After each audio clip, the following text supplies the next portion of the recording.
Hello, everybody. Welcome to Brunch with Bigfoot, Michigan Rob. I am your host, BMR. And as always, I'm joined by the bearded one, Tex. Now, Tex is running an errand. He'll be on the show a little bit later. We got a great guest, Ryan Tremblay. Monster Radio will be joining us.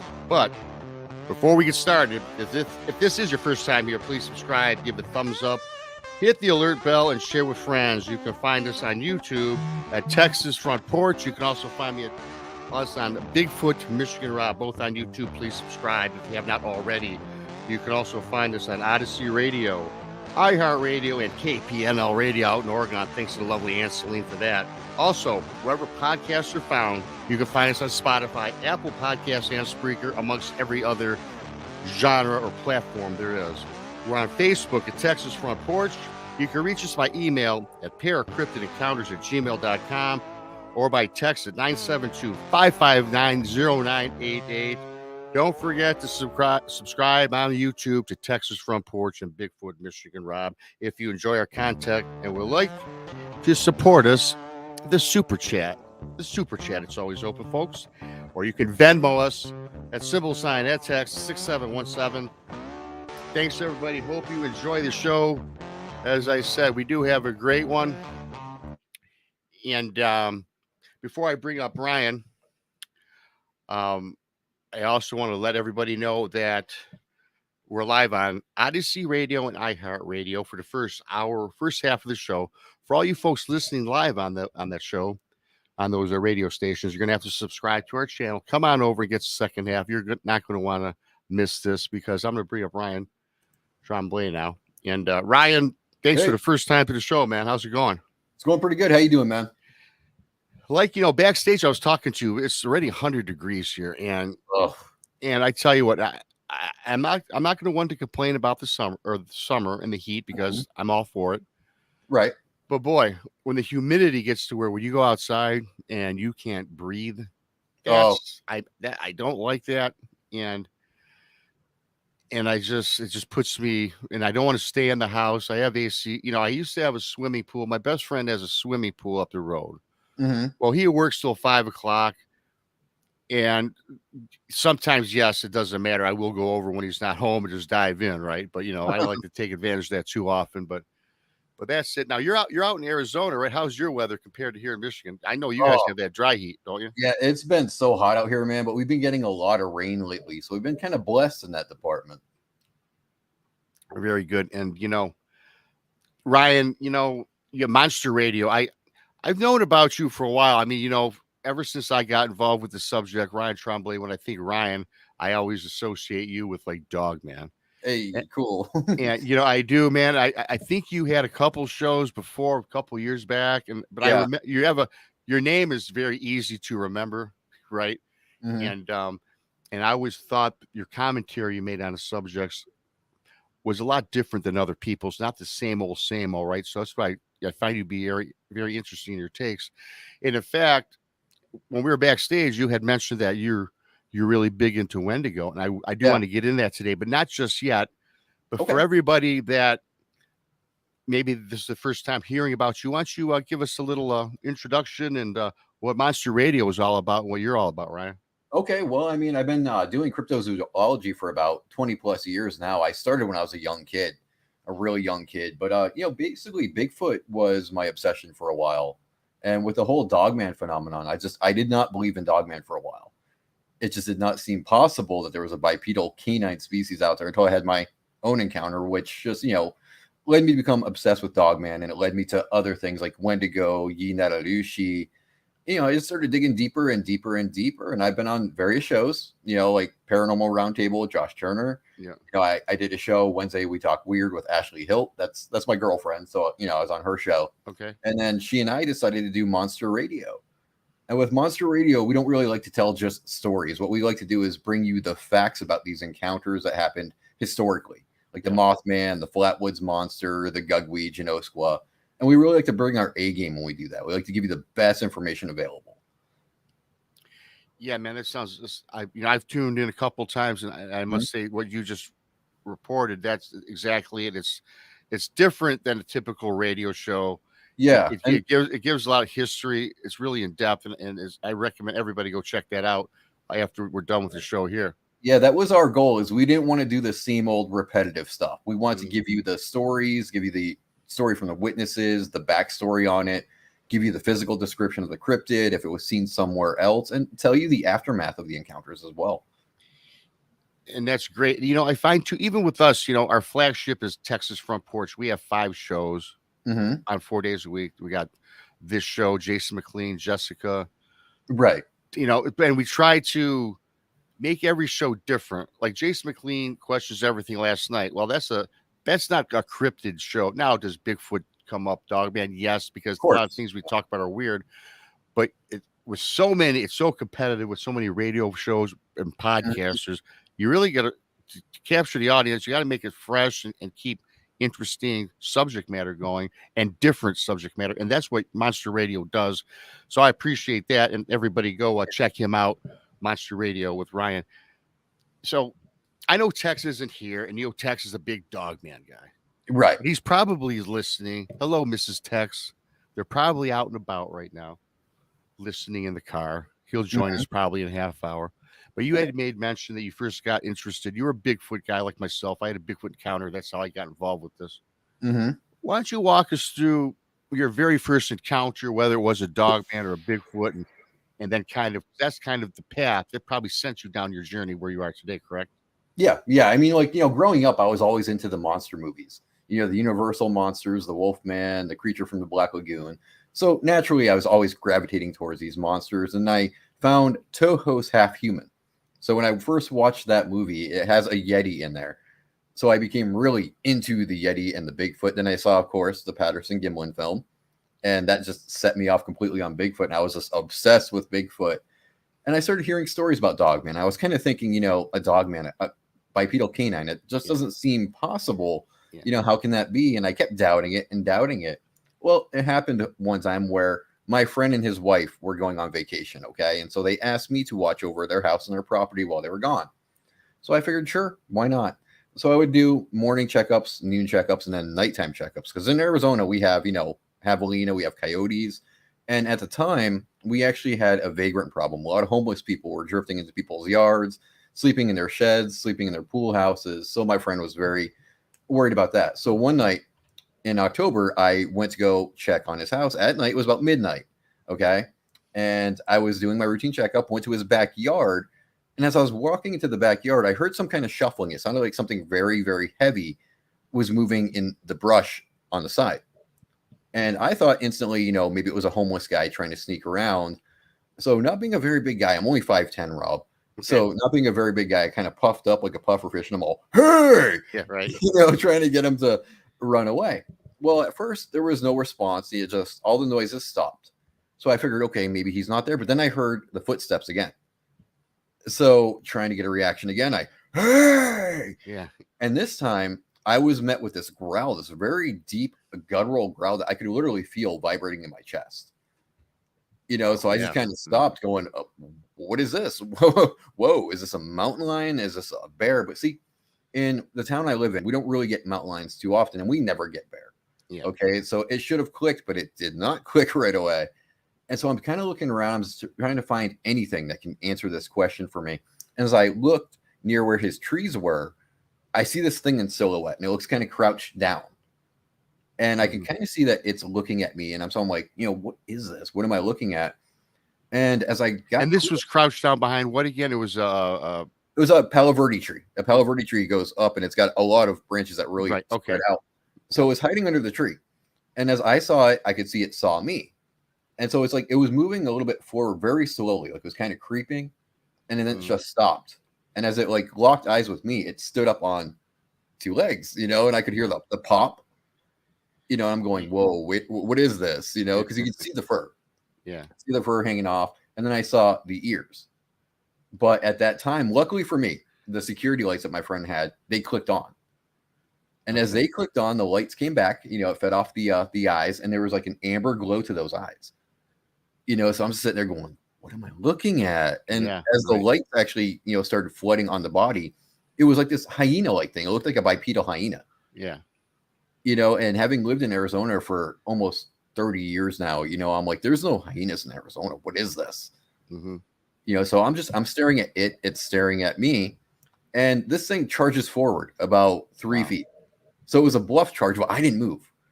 I could not move. I was so paralyzed by what I was seeing. I couldn't run. And plus I knew, with predators, you never run. Now when it charged, you dropped to all fours? No, it was actually on 2 legs. It was kind of hunched over. So it was Yeah. kind of like using its knuckles to charge forward. Okay. And then it stopped so abruptly too. It was like such a graceful movement. It just ran, boop, a smooth stop. Okay. And I'm just staring at this thing and it's staring at me. And I can see the ears going up, going down, going up, going down. And its head is tilting side to side. So I know better. I'm looking at this thing and I'm like, okay, don't look it in the eyes. Don't look it in the eyes. Because if it's a predator, don't stare it in the eyes. It's a challenge. So I'm trying to divert my eyes, but this thing is still looking at me. And I'm just standing there. I'm thinking in my brain, what is this thing? What do I do? Do I run? Do I try to fight it? What do I do? Right. But my body's just going, no. We're not going to do anything. What we're going to do is be rooted in place. Okay. We're not going to do anything super heroic. We're just going to wait. So this thing's staring at me and I keep staring at it. And then slowly it starts to back away. Mm-hmm. As it's backing away, I'm kind of going, okay, God, I can breathe. And finally I see it just like it's far enough where I can hear it starting to move away now. And I can hear the branches snapping. I can hear it kicking the rocks and scuffing the ground. And once it was far enough away, that's when, Ryan decided I got rocket boosters in my butt. So I ran into my friend's house, man. I was closing all the doors. I'm locking the windows. I'm locking everything. I'm looking for knives, anything I could defend myself with. And I just, I took a few moments to calm down, because I'm thinking, what did I see? How did I see a hyena that was walking on 2 legs? Those don't exist. Right. So I call my friend up and I'm just like, yo, dude, what is going on with your property? There's a hyena on your property, man. Yeah. And he's going, Ryan, what are you talking about? There's no hyenas in Arizona. And so, I'm trying to be calm and rational. I'm going, yeah, right. You're right. There are no hyenas in Arizona, but there's one on your property. Okay. There's something on your property that looks like a hyena. So you're going to have some explaining to do when you get home. And he was reluctant to believe me at first, but then he could hear the fear in my voice. He could hear that I was genuinely shaken up. So he made it a point to come home early. And what we did is we waited till the daytime, where there was plenty of daylight out there. And he went outside with me to where I had seen this thing. And you could see the scuff marks on the ground. And they were very deep. So he had no choice but to believe me.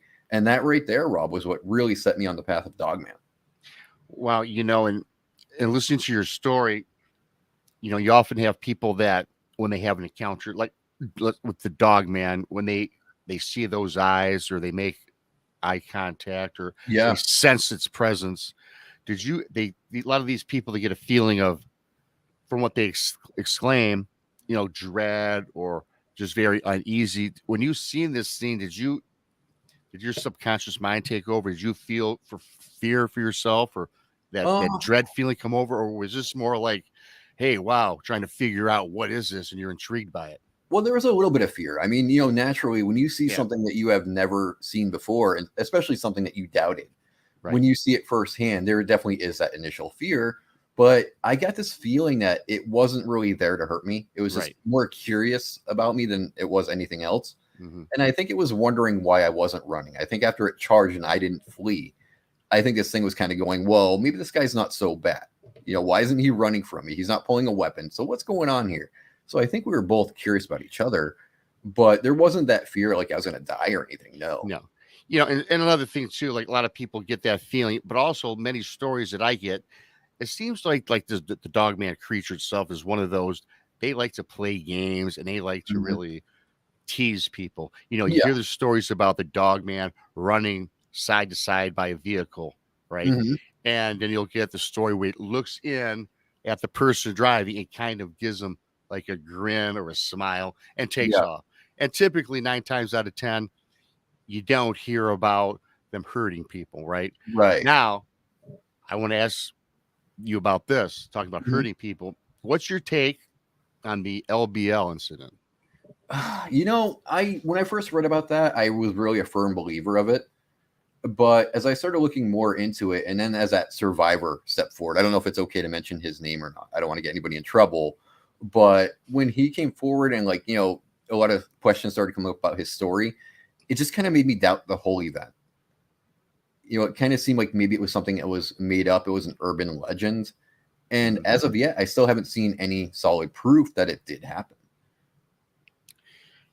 Yeah, we've got a whole investigation on that. Jessica Jones did a remote viewing, and you got to check that out because the evidence that she came up with from a remote viewing shows that it happened. And we'll leave it at that, and you guys can all check that one out. That was a great show. And so, getting back to your last encounter, then, is that what sets you on the trail? After this happened? Like me, when I had my Bigfoot encounter, now I immersed myself in the subject. I want to find out more and more what this was, because at first Ryan, I didn't think what I saw was a Bigfoot. It looked like a human being with a lot of hair. Right. Like it had Down syndrome, and that transformed into a demon. Now that's how I explain it. That's what I thought 4 years ago. Wow. Today I think differently.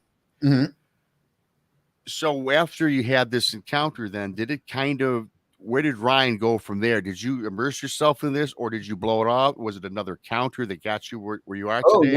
No. Once I had my own encounter, man, I started consuming anything and everything that was Dogman. Right. You know, if there was books out there to be read, I was reading them. If there were shows on it, I was listening to them. I was asking different people that I knew in the field what they thought about Dogman. Like, Matt Squatch Presents. That guy was very pivotal in helping me with my Dogman encounter. So, I reached out to other people that knew about the Dogman. I tried to learn as much as I could. It was kind of mind shattering for me because I didn't believe in him, Rob. I totally did not believe in Dogman. Right. So after that encounter, I saw my thing. I was just like, whoa, I was wrong. I really got to step back here and start doing a lot more research. So that's where it led me down the path for Dogman. And like I was telling you backstage, when you start investigating one cryptid, it's amazing how the path deviates and you go from, Dogman, Skinwalkers, Mothman. It's branching off every which way. Don't I know it? I mean, here, a simple guy, I saw a Bigfoot, and then I'm not going to tell my story. Everyone's heard it. You might have heard it. It was kind of traumatic. My girl died like 2 months after the encounter. So I kind of went in a pretty bad, dark area. Right. And Bigfoot had nothing to do with it. At the time, I thought that, yes, that this happened. I thought, because what happened, I guess I'll tell you, because you said you had made mention about you felt like a shock, or you were, when you with me, man, I was on a boat, and when I seen this thing, it was reddish brown, stood about 9 foot tall. Wow. Again, it looked like a human with Down syndrome. It had gray face, gray chest. It had, and it just looked at me, and then and my girl, she was standing up, Cindy, then just raised its arms parallel to the water line. I was 90 feet away. Okay. And it drops its jaw. All of a sudden, it drops its jaw, exposes 2 incisors, kind of look like German Shepherd teeth, but bigger, and 2 pointed teeth on the bottom. Whoa. And then what it does, it rolls its eyes back, it expands its lungs, and this Down syndrome looking creature transformed, took a metamorphosis, and looked like a devil himself, a demon. Whoa. It really did. It did not look like, it looked like a comic book drawing more than anything else. It looked like it was just creepy, but it yelled, screamed, and roared in unison without moving the lips. The jaws dropped. Whoa. And you could hear the bellow from inside this thing. And I got hit with a shock wave of some sort, because I fluttered backward. A ripple from the water 90 feet away started rushing toward the boat like a small wake. My girlfriend fell off the boat into the water. Now, Ryan, I go try to get her, but now I can't move. I'm stunned. I'm paralyzed. I'm looking at this thing, and I try to move to my right. I can't move.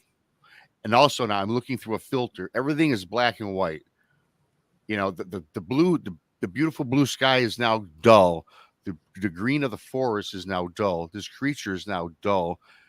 And I know I have to get her. And so I snapped out of it. Snapped out of it. I got her into the boat.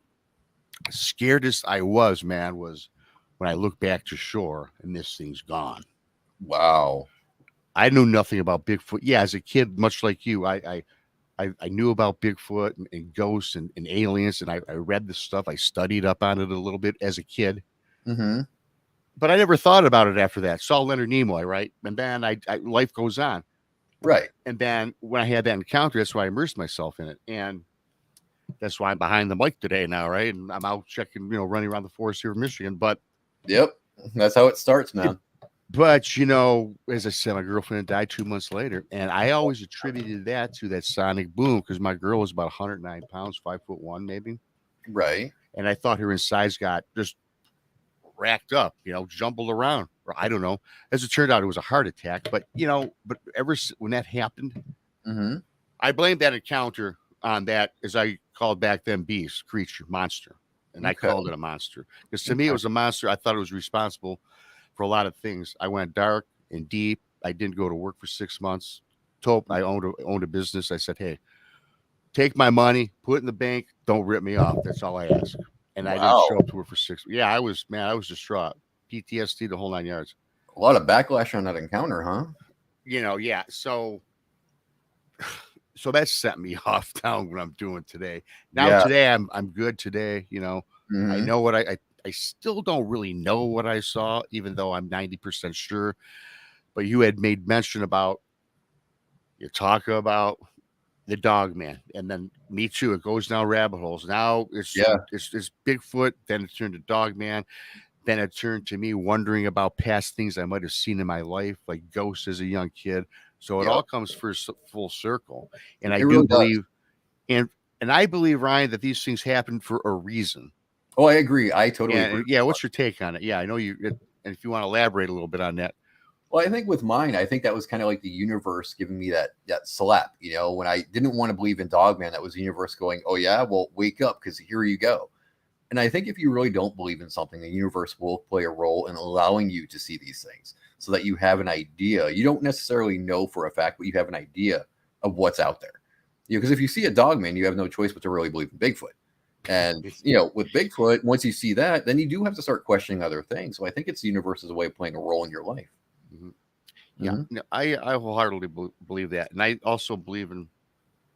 I think some people, once you had an encounter, it opens up your energy, your frequency, whatever it is, to have Mm-hmm. other encounters. There are people that research Bigfoot for 40 years, never seen a Bigfoot, Yeah, yeah. and I'm I gonna take just a moment real quick though, because if there's somebody in the chat, Duke Sullivan. This yeah is the guy that got me turned on to a lot of Squat and Gugly stuff.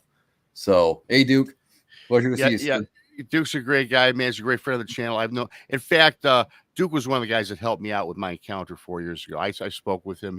He was kind of like my therapist 4 years ago, and I always give a Yeah, shout he's out a to great Duke. guy. Yeah, I He's a love great, Duke. great guy. He's a great guy, man. And thanks for showing up, Duke, as always. Um, so again, the rabbit hole, right? I think that once you see something, you're more prevalent to see other things. And Yeah.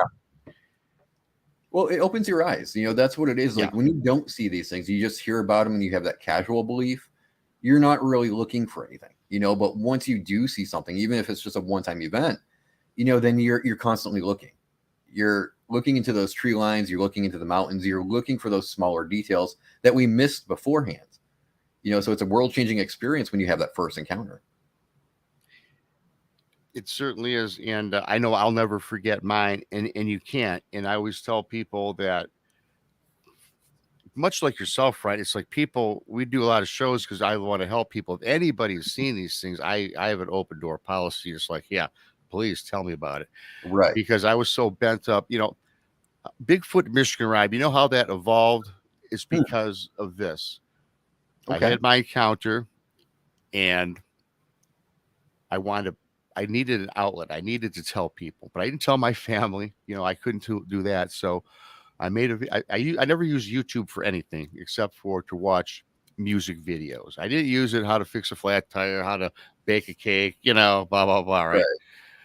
So it was just me. I was a music guy with it. So I go, yeah, I'm looking now. Then I started watching the videos. Say, I got to I need a release here. I got to put my video out there. So I saw Bigfoot. My name's Rob. I live in Michigan. Hence, Bigfoot, Michigan. Rob was born. I put out my 11, 12-minute video, got 2,000 views, like in the Oh, first 3 months. But then I forgot about it. And I didn't make, that's my channel. It's my handle when I go on YouTube. And that's it. I put it on right. back burner and did my thing. So, but for me, getting back to really what I'm getting at is when I did that though, and I kept rewatching my video and I was watching and reading the comments, Mhm. and I swear most of them were very positive. Yeah, there were some people say, "F you," that's you're full of it, but whatever. But it was I used that as therapy. I kept rewatching my own video and watching and reading the comments, and you know what? That helped me. Yeah. And then I got further out, talked to people like Duke and Tex and a bunch of others that helped me out. And Mhm. I understand the feeling of somebody that has to expound on something, but they can't because of someone's going to call you nuts. Yeah. That's the great thing about this day and age, though, is like people are so much more open to it than they were, just like maybe even 5 years ago, 10 years ago. Yeah. People really want to hear more encounters and what everybody's gone through during these encounters. So a lot of doors have been opened up lately. Well, I think, I do agree with you to that extent, but I also know too the audience that you and I attract, it seems like it just grows within Yep. leaps and bounds. There's maybe 10 years ago, there was 1,000 podcasts or something like this. Now there's probably 1 million. Yeah. So, Accurate. and so, hey, it's competitive, but hey, you know what? You keep putting out good content and you'll certainly grow your base.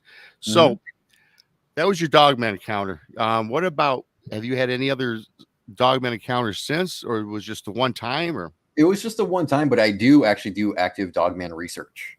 I Okay. actually go to numerous spots here in my town where I live, where I go and I look into whatever people might see or they say they heard. In fact, when I was down there a few months ago, there was a guy that he was in the area at about the same time I was, which is very unusual because when I go down there, I hardly see anybody.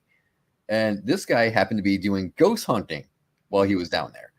And he didn't know who I was. So, he didn't know my name. He didn't know I was a show host or even a researcher, but he made it a point to stop me. And he told me, hey, if you're going down near these tunnels, you need to be careful, man. And I'm going, well, why? What's up? I was playing stupid, right? Mm-hmm. And he told me because I saw this thing. It looked like a bipedal hyena down there. And I was like, oh, really? My brow kind of shot up because I was really interested. But not only did he see one, Rob, he saw three of them. He saw two adults with one baby. Wow.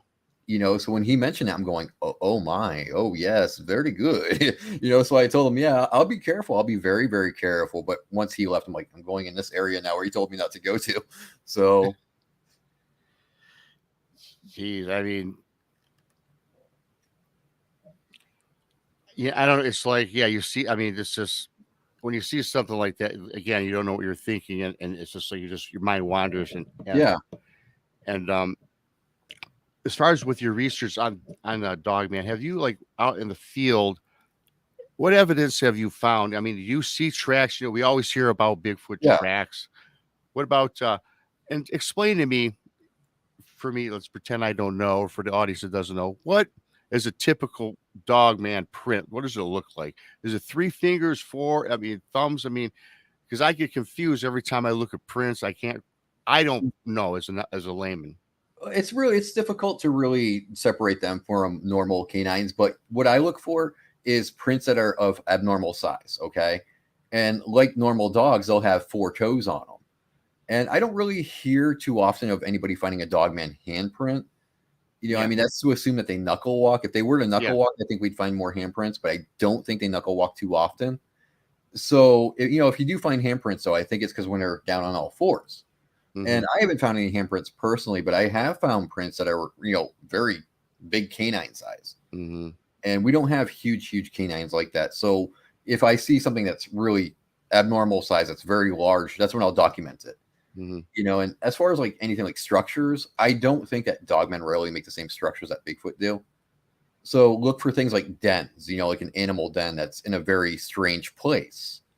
If it's out in the open or it's like, in an open mass of trees where, something wouldn't be normally sleeping, that's something to take account for because most animals will make their dens where they're very well hidden. And that's what I look for when I go out there. Okay. And so when you're out in the woods and you're looking for these things, have you experienced like any like what's the difference like in the howl or growl of a dog man versus let's say an average wolf? Is there a different Oh, yeah. sound or tone? Oh, definitely. Definitely. When you're hearing, like, say in my area, because we don't have wolves, we have coyotes, we'll have the occasional wild dog. But wild dogs, just, they sound normal to you. When you hear a dogman howl, though, there's something that seems almost human about it. So when you're hearing that howl, it seems like an animal howl overlayered with a human scream. So you got to kind of learn to differentiate the two. And what I do is when I hear something that sounds abnormal, that's when I really pay attention to it. With like Bigfoot, we'll get hoops, we'll get, the knocks, we'll get something that sounds almost human. Dogman is much more deeper than normal dogs. Okay. So if you hear something that sounds like it's a dog that's too big to be true, then that's probably a dogman. Interdimensional, Ryan, flesh and blood. Your thoughts? Oh, that's really interesting. It's funny because I used to be so determined to believe they were just flesh and blood. Okay. I was hellbound to believe they were just mere animals. But the more I looked into it, I actually think they're interdimensional. I really do. Because we don't find bodies too often. We don't find bodies at all. We don't find scat. Okay. We don't really find any prey of theirs all too often either. So I'm thinking these things actually go from one dimension to another. They show up, they do what they want to do or got to do, then they pop on back to the other side. You think perhaps there's anything to do from ancient Egypt? I think it could. Yeah, I think the people in Egypt did see something that's very similar to what people in the States are seeing. Yeah.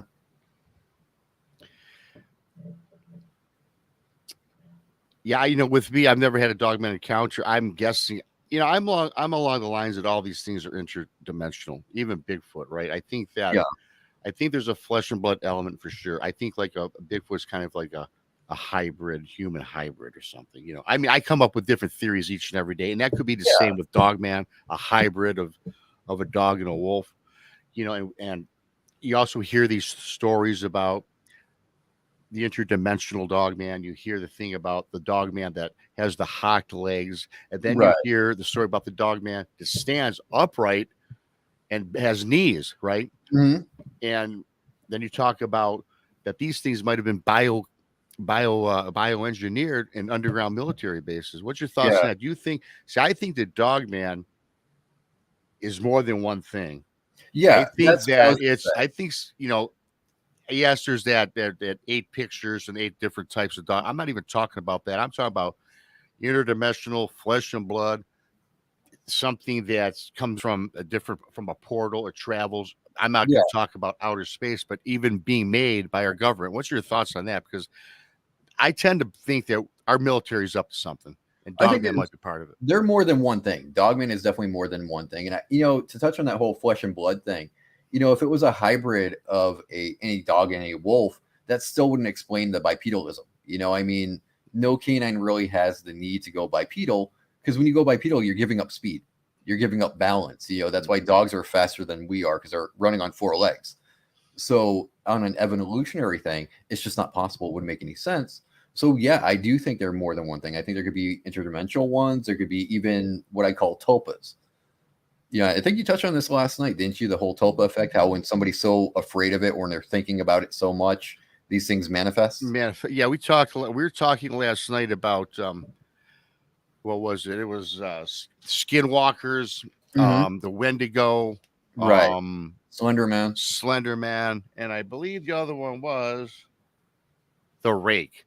Yes, but then we got into this discussion about, are they all the same yet different? They all had a lot of commonalities, Native American, indigenous, cannibalism, killing of siblings, shape shifting. Here's the thing, though, with the Wendigo and the Yinaralushi, the skinwalkers, really the only thing that they have in common, much a popular belief, is they're Native American. That's where the commonality stops. Okay.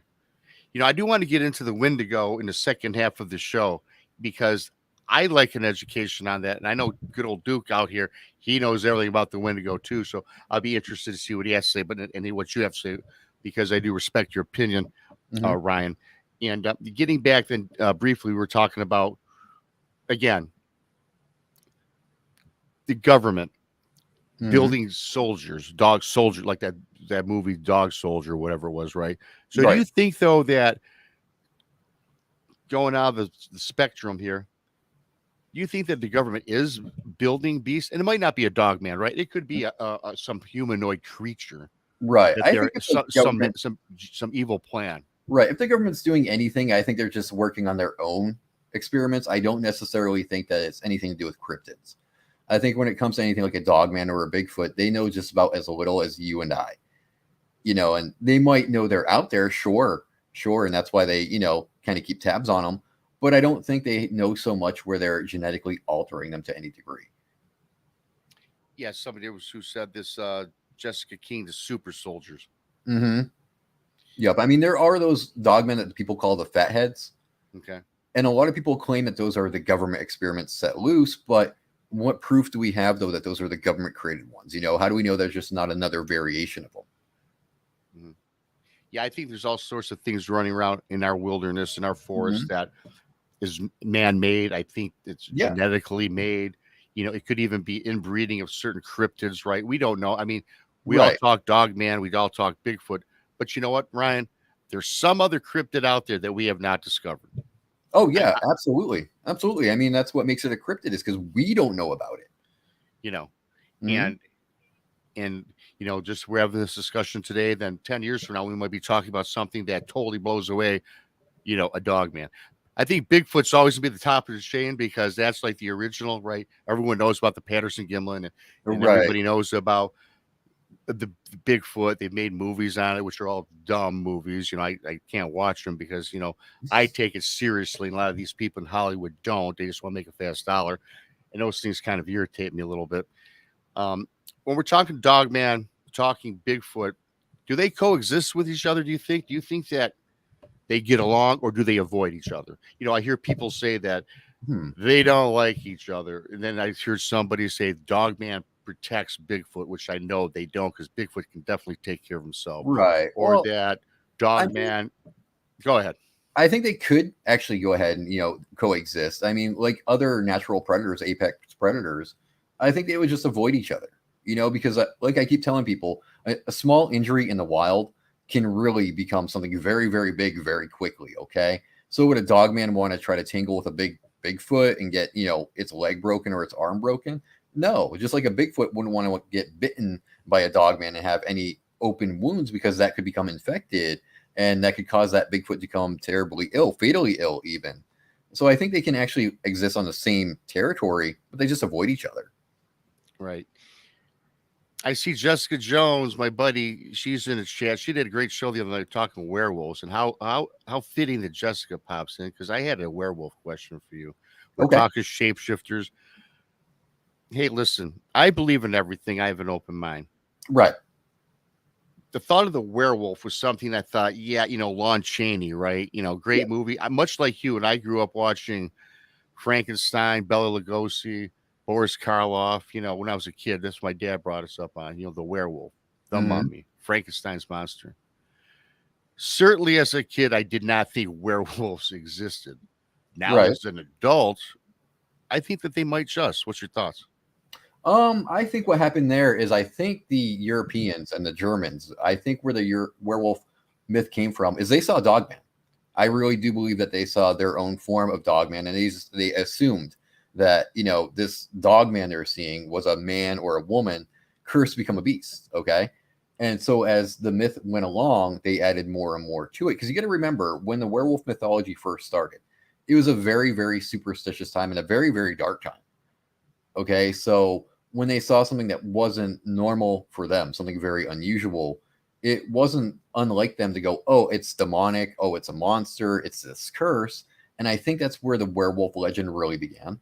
And I think it was just passed on and passed on and passed on. And throughout time, dogman and werewolf just became interwoven. Yeah, you talk about the legend, and, a lot of people speak on the legends of witches, right? Back in medieval times, or whenever, if they just thought that a woman was a witch, boom, off with your head. There were werewolf trials. Right. And to actually be classified as a werewolf, it was very weird. If you had a unibrow, you were automatically marked as a werewolf. If you had freckles, you were going to go on trial. If you had red hair, you were going on trial. If you had extra arm hair, you were in trouble for that too. So I think it was a very, very superstitious time. Yeah, I was going to ask you too, because like with the witches, they burned them at the stake. Or I was reading where, okay, let's see if Miss Eloise, let's see if she's a witch. Let's put a rock. let's tie a rock to her ankles and throw her in the lake, and we'll retrieve her in 10 minutes. And if she's alive, then we know she's a witch. Well, Right. they died, right? So Mhm. I was wondering with men back in those periods, you're talking about the werewolf trials. I Mhm. don't know much about that. Was now if a man, say you had a unibrow, or if you were suspected of being a werewolf, were you sent out of the village, or were you indeed killed? You were executed. You were executed on site. I mean, if they thought for one moment, for any small reason, that you were a werewolf, then they would definitely make sure they dealt with you straight away. And that was messed up because, like, there were people that were so afraid of this and just wanted to go against the rule that they would kind of lie and say that they were werewolves as a way to challenge authority.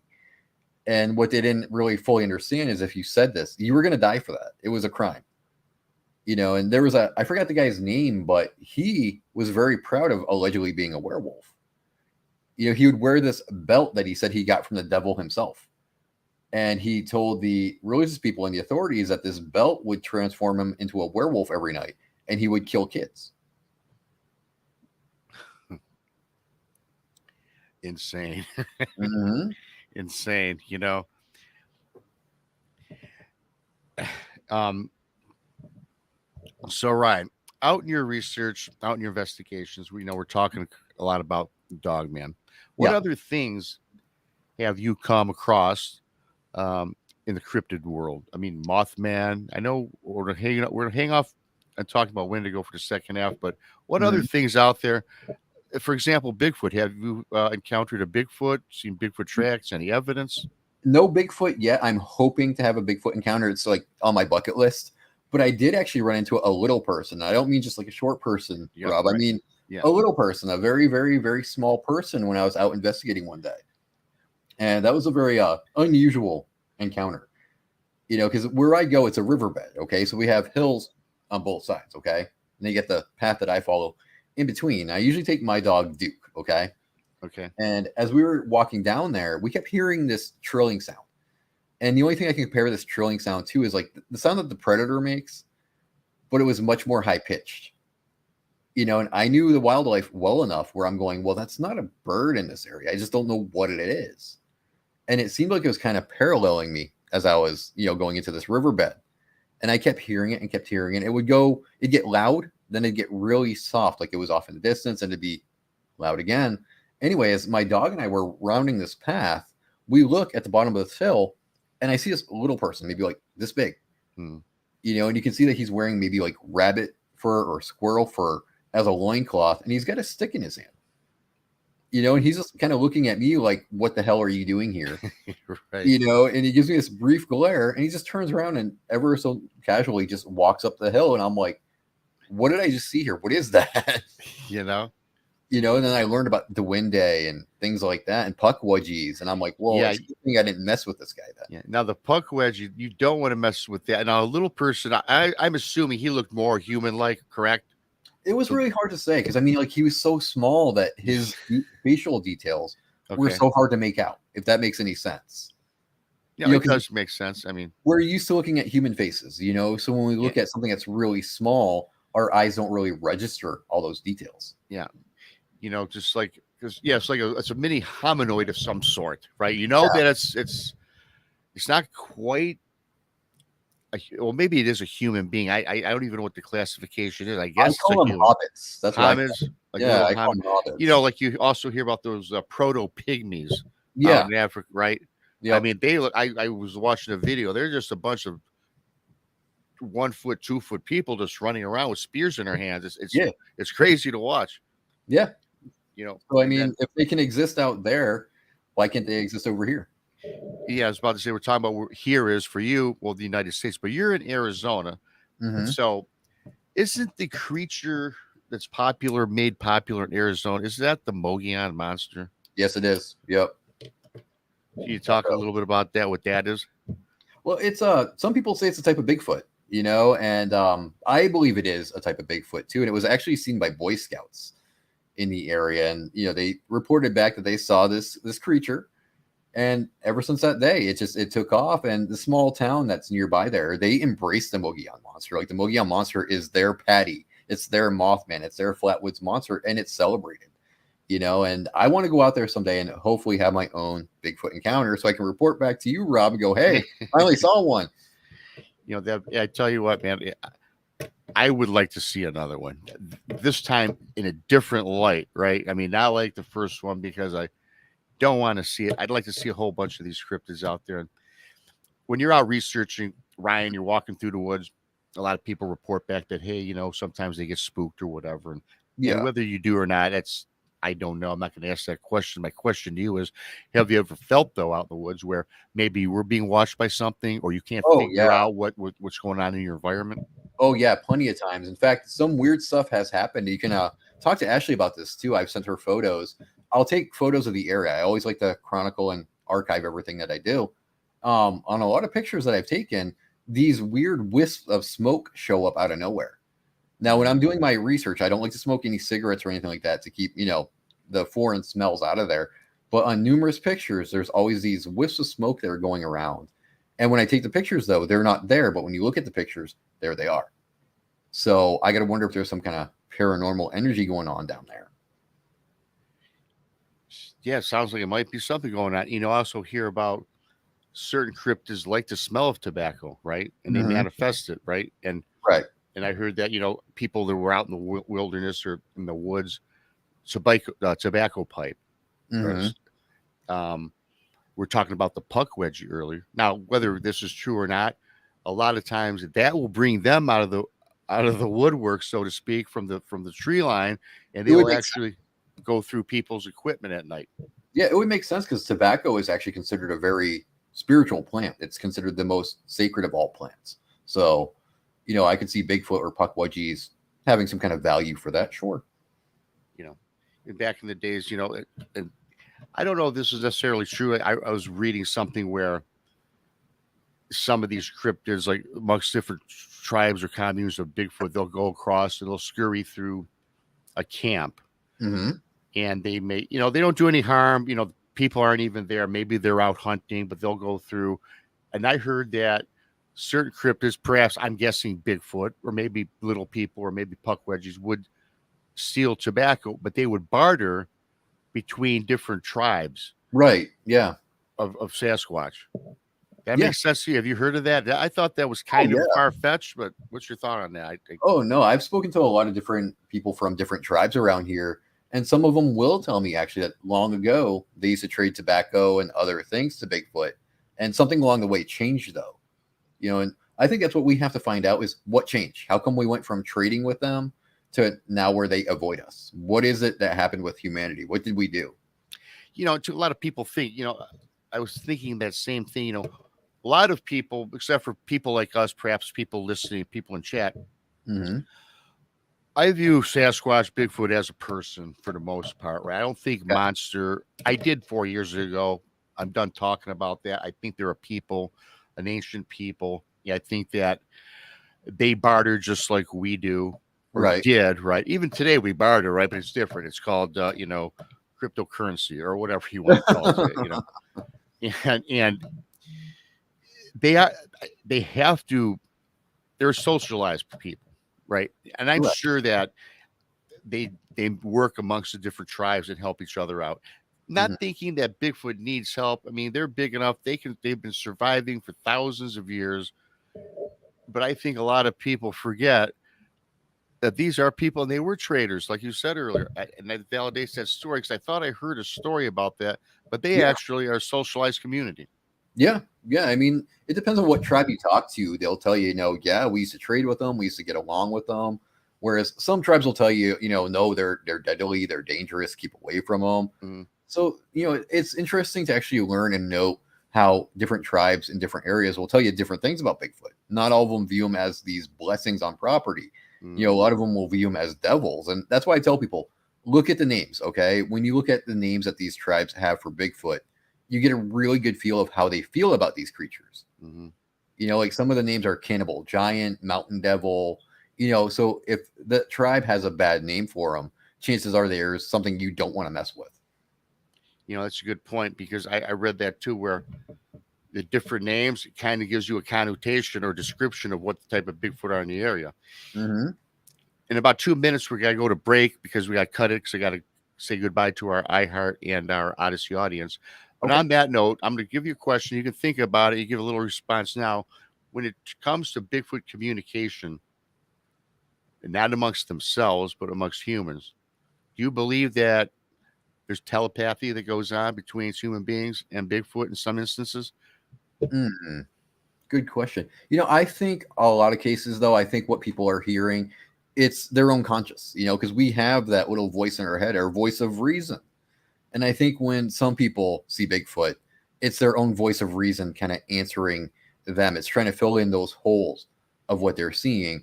I can't really say that I believe in telepathy or mind speak, as people put it, because that just seems, I don't know, it seems too woo for me. And while I love the woo, I do have limitations. Yeah, I think the woo fits in all of this. I think that certain people can speak with these things to a degree. Mm-hmm. The question I'll come to you coming back in the second half is it really Bigfoot they're talking to, right? Right. I'm going to take a 5-minute break. Everybody in chat, go potty break, get something to drink, what have you. I'll be back with Ryan. Everybody at iHeartRadio, everybody listening on Odyssey Radio. Subscribe to Texas Front Porch. Subscribe to Bigfoot Michigan Rob, and we'll be back in 5. Now, I've never done it. I've got to look for the button because my good co-host is gone. So let's see. And I hope I do it right. Uh-oh. Here we go.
Four minutes to go, folks.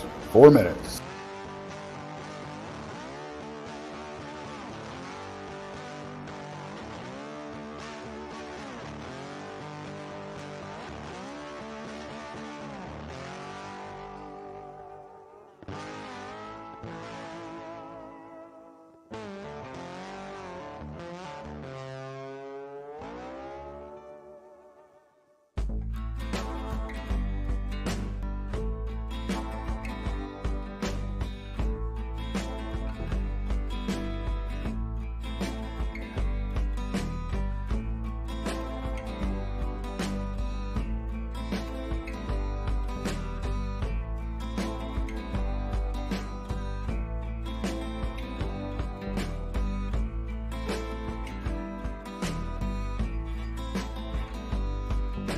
Three minutes. We're almost there.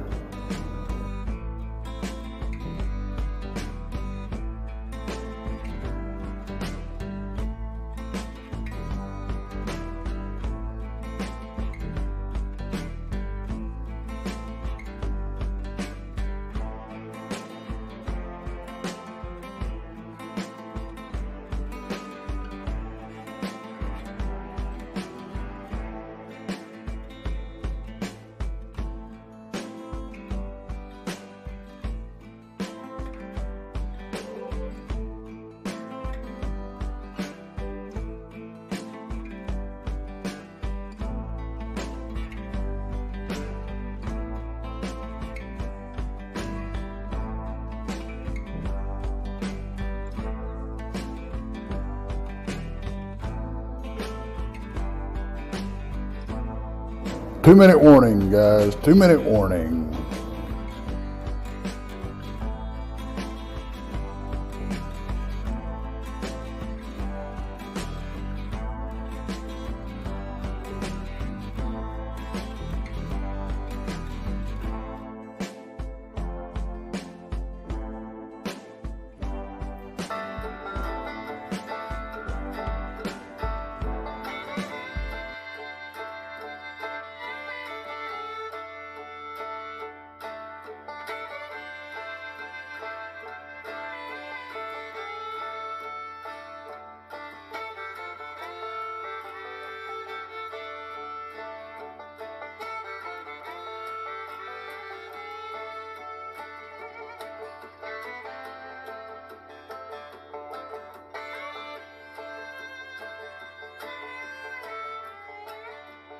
1 minute.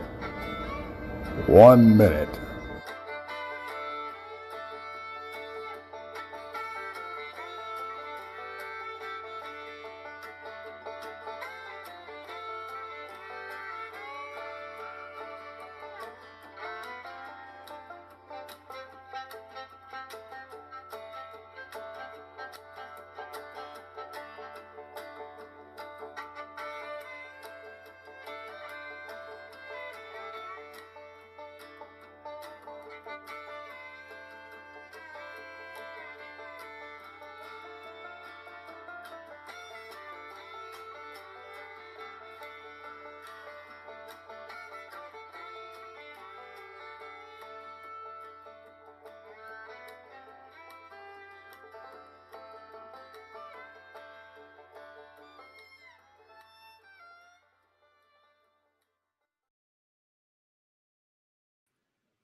Hello, everybody. Welcome back to the show. We got a great show with Ryan Tremblay. Ryan, I'm going to bring him up here in a second. A great shout out to everybody in chat. I'm behind the controls today. First time I've been solo behind the controls in some time, and I got a new system. So hello to everybody. Sarah, MyFlock, Tombstone, Grandmaster, Larry, Gene Hudson. Who else we got in there? Danny State and Christina Gomez, World Bigfoot Radio, Danny, everybody else, Val SW, Pennsylvania. Thank you, everybody. Hope you're enjoying the show as much as I am. Thanks, Ryan, man, for coming on and giving us your knowledge, man. Giving us your knowledge. I'm learning quite a bit today, and I love learning. And you are a good selection for this Thursday brunch. Thank you. I appreciate that. No problem. Everybody got to check out Ryan's Monster Radio. It's great. It's different. But what it is educational. It's very informative. Yeah. I don't know anything about the Wendigo. We're going to get into that in a minute. But ooh, yay! Yes, I know. I know you've been ready. We're going to tear into it. I need to learn about it. We were ended the last segment on the mind speak, right? You said you're not so much a believer. I don't know. I think what I was alluding to is I think some people do. I think I think Native Americans certainly had the ability to speak with Sasquatch. I do. Yeah, well, now that's different though, because I mean, a lot of natives, they're very, very much connected to nature. Okay. And I think most people, a large part of the population, we've lost that connection to nature. We rely on computers, smartphones, tablets, our cars, our luxurious apartments. And I think the connection that we had to nature at one time has been nullified for the most part. And I think Native Americans are still very much in tune with that. It's still Mother Earth to them. It's not just a place we live. It's a very sacred ball of dirt that we live in, so. And then it brings me back to the other question about the flesh and blood and spiritual. I think if you speak, depending on what tribe you speak with, some will say it is a spirit. I mean, a actual spirit, not a flesh and blood creature. Yeah. And others will say, hey, you know what? It's flesh and blood. And you have a third party that says, hey, it's everything, right? Yeah. So that's what makes, for me, that makes this whole, that's just muddies the waters, does it not? Isn't that confusing? How can it be one and not in the other? Yeah, it can be. It can be very, very confusing. But I mean, I think that kind of feeds into the whole interdimensional theory in a way. I always believe that Bigfoot was flesh and blood. I think they're from this planet. I think they stay on this planet. But I know there's some people out there that think, they can disappear, they can cloak, they can jump between dimensions, they can do this and that. And maybe there's something to that, We'll never know, I don't think, but. Probably not, Ryan. Probably not. Right. That's why we do what we do. Right. And we're digging for those answers. Once we become a member of the spiritual world is when we'll get that answer. Yes. When we leave our shell of a body, right? Correct. And we go talk to whoever, Sasquatch, go talk to whatever's out there. Speaking of whatever's out there, I'd like to get filled in on the Wendigo. Here's what I know. Okay. I think of the antlers, the creepy antlers. I think of evil. I think of witches. I think of shape-shifting. I'm probably wrong on all the accounts. Okay, well, Duke told me about them months ago, and it went in one ear and out the other because Duke does tend to talk extremely fast. So, Ryan, lay it out. Wendigo 101. Okay, well, first off, the antlers, right? Yeah. Wrong. It's very wrong. In the Algonquin, the Cree, and the Ojibwe mythology, Yeah. they never said that the Wendigo had antlers. Where that came from, Rob, is a lot of people kind of married the Algonquin lore with the Nordic lore. Because in the Nordic mythology, a guy wearing a stag head skull as a trophy on top of his head is very, very common. Okay. Now, really, when you look at stories, like if you're going to do it on YouTube or you're going to put it in horror movies, that's much more marketable than what the Algonquins said the Wendigo really looked like. So, as a matter of what they've said, a Wendigo could look like you or I. Okay. It starts out as a human that gets possessed after breaking certain cultural taboos. Now, the most famous one, the one that everybody talks about the most, is cannibalism. Okay. But in their mythology, it's not just cannibalism, though. If you have greed, like a politician, if you're one of these guys that hoards all your money and everything has to be just for you, then you could get possessed by the Wendigo. All right. And I like to break it down like this. There's two forms of the Wendigo. Okay. You have the Wendigo. That's the evil spirit of the woods. That's all encompassing. Okay. Then you have a Wendigo. It's the person or persons who become afflicted by this Wendigo possession. Okay. Now, did they ever become these huge monsters that had the hawked legs and the fur? No. What happens with them is once they're possessed, their bones and their heart turn to ice. Okay. And they start craving human flesh more and more and more until this possession changes them to the point where they look emaciated. Okay. They're so hungry that they chew upon their own lips. So a Wendigo, his own lips will be gone. Okay, their eyes become sunken and sallow, and they get pretty much black eyes. They start losing their human hair, okay? And they'll form what's known as quills upon their back. So they kind of look like a human. They really do. They look very much like how people portray the rake. That's almost a very accurate depiction of how people have seen the Wendigo back in the day. So it starts out as a person that's possessed, right? Now it's starting to take shape or form of this entity, we would call it. Yes, but it's flesh and blood, right? It's an evil to a degree. Okay, because you can kill a Wendigo. Okay, it's very difficult to kill a Wendigo. You have to use a silver dagger. It's a ceremonial dagger where you have to pierce its chest and dig out its heart. And from there, you actually have to burn the heart and bury the ashes in a silver box. So that way the heart can't regrow. Okay. But you can stop Wendigo transformation too. So what they used to do when someone said they were going Wendigo or they felt somebody was going Wendigo, they would actually use something very simple, Rob. Beef fat, beef tallow. Heated beef tallow, if fed, it would cure the hunger, right? But it would also thaw out their heart and their bones, thus stopping the Wendigo transformation. Ryan, hold that thought because this is fascinating. And look who finally decided to get up out of bed. I know he was with. He had to be out with the lovely missus. It had to be. You're laying down. Oh, I think it's the grandbabies. That's what we. Hey, look at that. Hey, hey. Very cute, Tex. Now I know why you were away. I couldn't resist either, buddy. You're forgiven. If you want to listen in, Tex, you can. We're talking with Ryan about we're getting an education on the Wendigo. Hi, little guy. This is Bigfoot Rob. Good to meet you. Hey, what's your name, pal? What's your name, buddy? Emmett. Emmett. That's a cool name. I did a story about Emmett. The story of Emmett Pratt. Remember, Tex? Yeah. Very good. Nice to meet you, buddy. Hey, we're talking about a spooky Wendigo.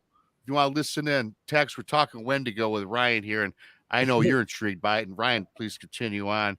Thanks, Tex. Cute kid, man. Cute kid.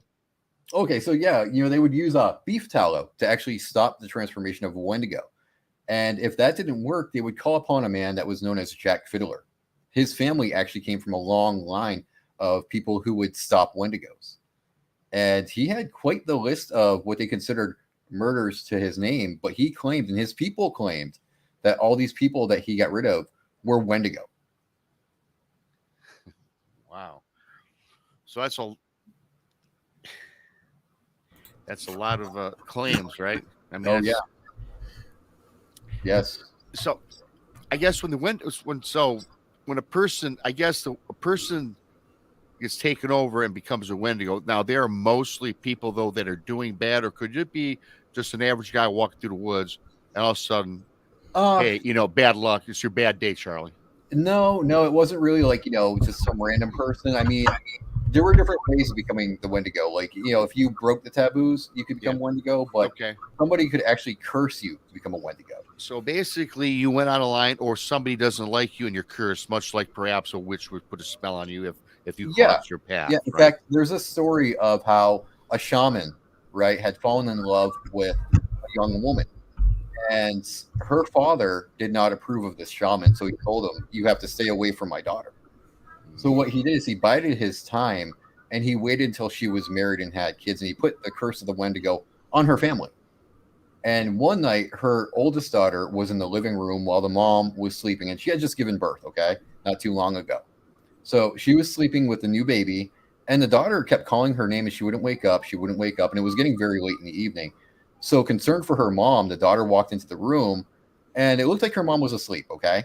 And what happened is she saw like movement underneath the blanket. And when she peeled the blanket back, the newborn baby was actually feasting on the mom. So the shaman's curse had taken hold of this infant and turned this infant into a Wendigo. So they actually had to kill this baby. And according to mythology, they shot this baby 4 times and it still didn't die. So they had to use a silver dagger to dig out its heart, burn its heart, bury the ashes in a silver box. Now, they shot a baby 4 Mhm. times. Yeah. Mm-mm. Man, that's how much they fear this thing, Rob. Like if anything I remotely resembled Wendigo, or they even believed for a moment someone was going Wendigo, it would cause fear, not just in that village, but throughout the whole countryside. I don't think I ever want to come across a Wendigo. I don't think I do either. As fascinated as I am, I don't want to see one though. Man. So the whole Wendigo image that's being out there now with the the antlers and all this kind of stuff. How far Right. off is that? Very, very far off, Tex. It's very far off. That's kind of what I thought. Well, where that comes from, though, I mean, it's got a little bit of correctness to it because the Wendigo, when they go wild, when they become full Wendigo, they go into the wild and they would wear branches from different trees. So it's possible that, the branches could be mistaken for antlers. Interesting. So now could anybody put this curse on somebody or what? No, it had to be a very powerful shaman. Oh, okay. I got you. And it seemed like it was more based on the bloodline. Like if you weren't Native American, then Right. it would go straight away from you. So how close does this curse coincide with the Loup-Garou curse? There's a lot of differences there because the Loup-Garou actually comes from Loup-Garou over in France. Right. Okay. So the werewolf and the Wendigo, though, what's happened with this mythology, both mythologies, is when Europeans came over, they already had the werewolf, okay? And when they started interacting with Algonquins and Crees and Ojibways, they learned of the Wendigo thing. So they interbred them. They kind of created a hybridization of werewolf and Wendigo. So it really became very murky and very muddy. And because we were talking, of course, you heard us talking last night, Mhm. And it seems like the whole common denominator with this thing is killing a loved one or someone that's real close to you or something like that, or some kind of because it's just something you hear, now I don't know how true it is, but that's something that we're always hearing with these legends and stuff. So, Right. Well, the killing of a loved one is more in line with the Yinatadushi than it is the Wendigo.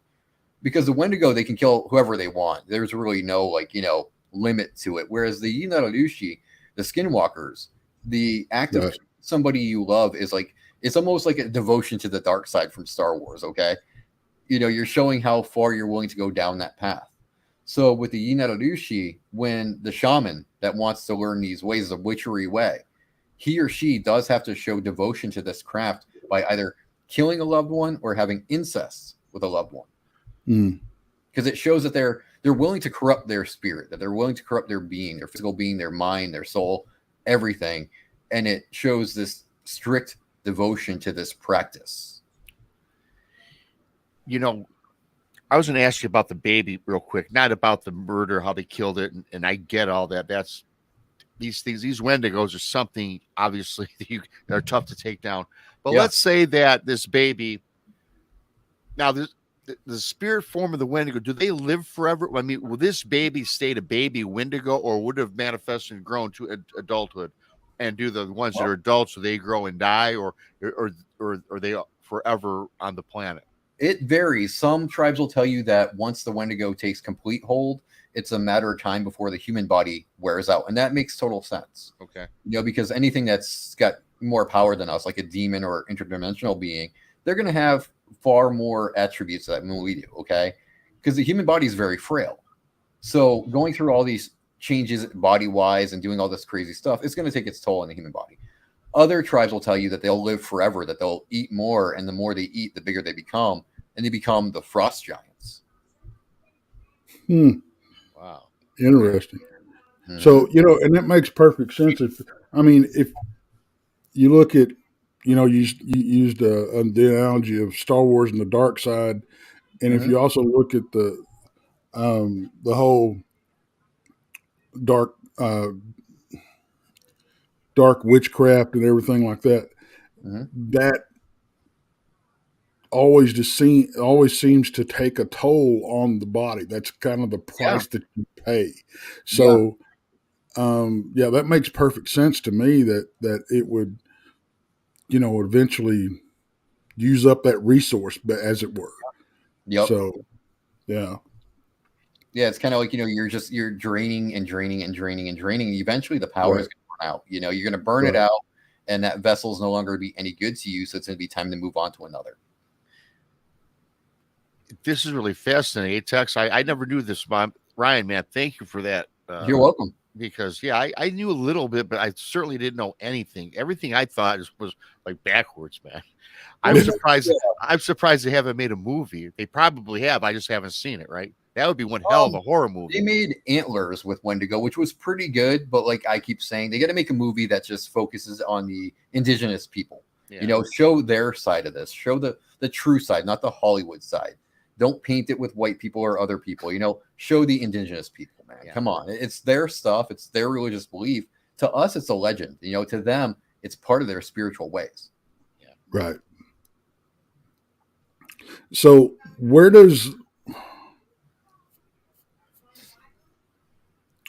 Well, I'm kind of jumping subjects here a little bit, I think.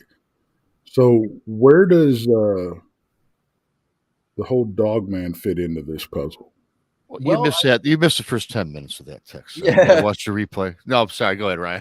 Well, dogman, it's funny because with some of the tribes, dogmen were considered guardians. They were considered warriors that would protect, cemeteries, graveyards of their ancestors. So it's really interesting to look at the difference between indigenous tribes and what we think of them. We all think they're evil, they're dangerous, whereas some tribes will tell you, no, they're good. If they're in your area, they're protecting a sacred area. So I don't know. It's something that really is going to have to take some more time to really look into all the way. Because I've heard that, and I've heard the exact opposite as far as when you start talking about them and the relationship with Bigfoot and everything like that, or Sasquatch.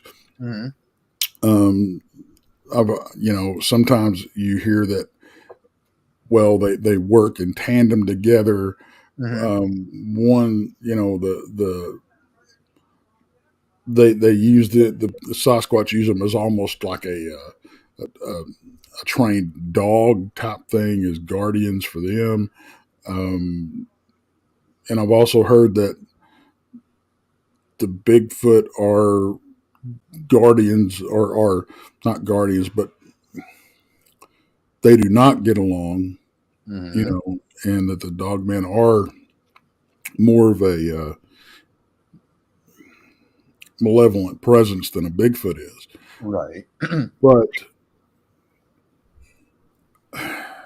I don't think either species, and I do think they are species, is like evil. I know a lot of people view dogmen as this evil thing. But if that was the case, if they were waiting around every tree just an opportunity to kill somebody, Yeah. I wouldn't be. I wouldn't be sitting here talking to you. Right. That's my No. too. I mean, if they really were evil and they were set out to kill humans, we wouldn't be here. Right. They'd kill everybody whenever they could, and they don't do that. They like to scare people, but I also think it's because they have more reason to fear us. That's why they act like such jerks, if you will, when they see us, is because, we've tried to shoot them, we've tried to hunt them down, and they're aware of this. They know when they see humans, it's bad news. Right. And I don't think it's that they want to kill us. They're just trying to get us out of their territory. Yeah. Well, unfortunately, I won't say all because there is a small percentage, but most people, the first instinct for them when they see something that they're afraid of is to kill it. Yep. Yeah. Yes. And I agree. I don't care if it's a Bigfoot, a ghost or what. Dog man, it doesn't matter. Mm-hmm. And that's unfortunate, but it's understandable too. I think with Bigfoot and Dogman, though, I mean, we can have the gentle ones, we can have the deadly ones. I think it's really all a matter of the individual. If he's had good experiences with humans, he's going to be more docile. Yeah. If he's had enough problems with humans, he's not going to want you around, period. I mean, like any other animal in the woods, like some bears will just walk right by you, whereas some bears will make it a point to chase you out. So, well, I mean, if you grew up, and I've talked about this a lot, that it's no different than different tribes of humans, right? And because you might walk in, if you're walking along, say the Congo, and you walk into one village and they set you down, and you're put on their shoulders, and you're just, they're happy to see you and welcome. You walk down a mile and you walk into another village and you're being roasted over a fire. So analogy, yeah, just like the commonality with a lot of people I've been reading in chat is it's just like I felt the same way, and so do you guys. Mm-hmm. Dogman, Bigfoot, humans, Ryan, Rob, Tex. There's good, there's bad, there's ugly, there's evil. And everything. It doesn't so often about how like Bigfoot's nothing but gentle, and I'm like, well, no, guys. If you look back in like native lore, you got Genosqua. Genosqua were known to actively hunt humans. Okay, they would purposely go to where the tribes were, raid their villages, and kidnap people to bring them back to eat them. So I'm like, well, no, Bigfoot's not just all gentle. It's not a big teddy bear. It's not Chewbacca here. So. And the funny thing too, you mentioned Genosqua. That's a form of Bigfoot, right? So, which is the evil, the one you don't want to mess with. Right. What about the Gugwe? I understand that also is a killer, a face eater, if you will. Yeah, the baboon-faced Bigfoot. Yes, I mean, there's a little debate going on with Ashley and I. I say they have 3 toes. She says no. But if you look at the Beast of 7 Shoots, in that picture, this thing is holding a dog. Okay, some people have said it's a deer. Some have said it's a pig. I think it's a dog. I think it's the kind of dog. But this woman's dog went missing, and lo and behold, in this picture of the Beast of 7 Shoots, there's a woman's dog right there. So there are reports too of Gugwe actively chasing people down, trying to get to them. And if you look at the Micmacs had what's called the Kukways, okay, which when you translate it becomes Gugwe, okay. They call them the face eaters, and they'll tell you how the Kukway would set traps for kids, and they'd set traps for braves to cannibalize them. So there you go. That's not a gentle thing. No, that's not. That's we're talking about the whole 3 toes thing. When you start talking about the Bigfoot, right, and the 3 toes and everything, we do run across tracks with 3 toes. We run across tracks with 6 toes. We run across tracks with 4 toes. Right. I think that can be written off as injuries for one, right? Defects is another, right? And I mean the list goes on. It's the same thing with humans. If we walked around barefooted all the time, well, we'd be missing toes too. But and if I do think there's inbreeding that goes on. Yeah, I was just going to say that, You Tex. know, there has to be with that small population. Yeah, that's my theory on the gugwees. The reason why they have the 3 toes is from inbreeding. Decades Right. and decades upon inbreeding. And with any animal, when it inbreeds too much, there are strong genetic defects, very, very strong. In fact, it affects their lifespan too. Maybe that's why we don't see gugwe too much. Maybe they don't live very long. Right. And really quickly too, Ryan, we were talking about the 3-toed. We were talking about the 3-toed, the dog man earlier. Yeah. What would be the difference then? Let's say you're researching, Ryan, you're out in the woods, you see a big a 14-inch print, 3 toes. Mhm. Would the dog man, would it tend to have a padding like an actual dog, or Yeah. and is a gugway would not have, or what's the gugway print? All right. Well, what would be the difference? The dog man's going to have more of the padding that a Yeah. canine would have. You're going to see that padding in the front with the toes, up at the fore. Then you're going to see what looks like a human heel behind that. Okay. All right. Now with a gugwe though, it's going to look far, far, far more human. Okay. Like the patty footprints that we've seen and the other Bigfoot footprints we've seen, it's going to look more closely like that, just minus 2 toes. Wow. I've got a picture here. I was looking for that too, Tex. Yeah. I've got a picture here, and supposedly this is out of Germany. Mm-hmm. And maybe you can shed some light on it. I've seen it around before, but I was actually sent this by somebody that claims to know the person that took the picture. Okay. So let me bring that up real quick. Ooh.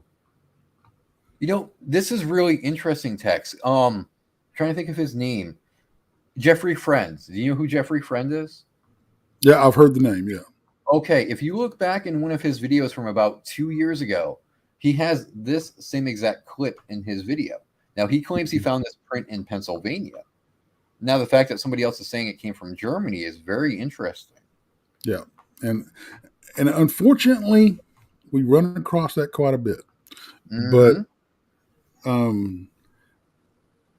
now, the person that I know that claims to know the person that took the picture over in Germany. The person in Germany is a female. Okay. That leg and foot female, yeah. is female. Yeah. Or a guy that likes to wear spandex leggings. So leopard prints tend. Yeah. Mm-hmm. So it is really interesting, though, because I remember Jeffrey Friend had this same exact scene, this clip right here that we're looking at right now. That was in his video. In fact, Tex and Rob, I will, after the show, I'll find that video for you and send it to you guys. All right, cool. But yeah, I agree with Ashley. That is not an injury. That was born that way. Now, it could very well be a birth defect, okay? Mm-hmm. But normally with a birth defect like that, you would see malformation of the foot and then just a toe. So but I'm not real convinced that's a canine print. Mm-mm. And no, there's no to me, it looks more reptilian than anything. Yeah. And I was going to say it does look perfect. I mean, look at that. I mean, that's like you couldn't get a better track. I mean, it looks like it's healthy, right? Not mutated or anything. Right. And the part that stands out to me is the break, in the middle of the foot. You would almost say a mid-tarsal break. Yeah.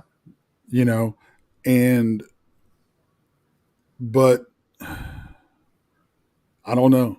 I do not know. And what I don't know, and I need to find out if I can, is if that's part of a trackway. And if it's part of a trackway, I'd like to see the other ones.